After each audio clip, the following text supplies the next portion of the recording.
Shalom. In today's video on Misnomers in the Torah, we're going to discuss the classic phrase Tikkun Olam.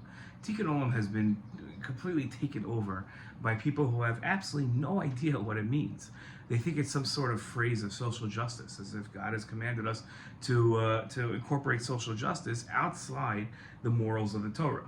In other words, if you'd ask people that are generally the ones espousing, oh, we have to do this for Tikkun Olam, and you would ask them, well, what are the Torah values that need to be instituted in the world? They would have no idea because most of them have never seriously studied Torah. So what is Tikkun Olam in the Torah? Well, I'll give you one example. The idea is fixing a problem in society that classic courts can't address because there's not sufficient evidence. So therefore, it's up to the king, the executive branch of Judaism, to go ahead and make those corrections extrajudicially, meaning outside the courts, even if there isn't sufficient evidence. So, for instance, let's imagine we had a case of murder. This is an actual case quoted by the Talmud.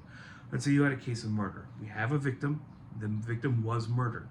We have somebody who all circumstantial evidence points to the fact was the murderer. In fact, you could have actual evidence in a secular court that would support it. Let's say you had DNA and fingerprints and all of that, but that's not sufficient for a Jewish court. For a Jewish court, what you require are two witnesses who are unrelated to each other, nor unrelated to the victim, nor unrelated to the perpetrator, who right before the act of murder had both of them warned the murderer that what they were about to do was not allowed, and the murderer had turned to them and said, I understand that what I'm about to do is not allowed. I understand the penalty involved, but I'm going to do it anyway, and then carried out their act of murder.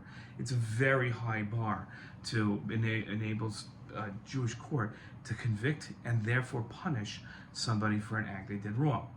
So the court is not going to be able to charge this person with murder, nor are they going to be able to take them off the streets and create a deterrent that this person doesn't do it again, especially now that they've gotten away with it. Therefore, by Tikkun Olam standards, the king is now obligated to execute this murder because that's going to keep society around. That has nothing to do with social justice. In fact, I think most people that espouse Tikkun Olam as a form of social justice would feel disgusted by the case that I just espoused and taught. And therefore, the idea of Tikkun Olam that we see in classic society today, in the world around us, has nothing to do with the Torah value of Tikkun Olam. That's the whole lesson. Shalom.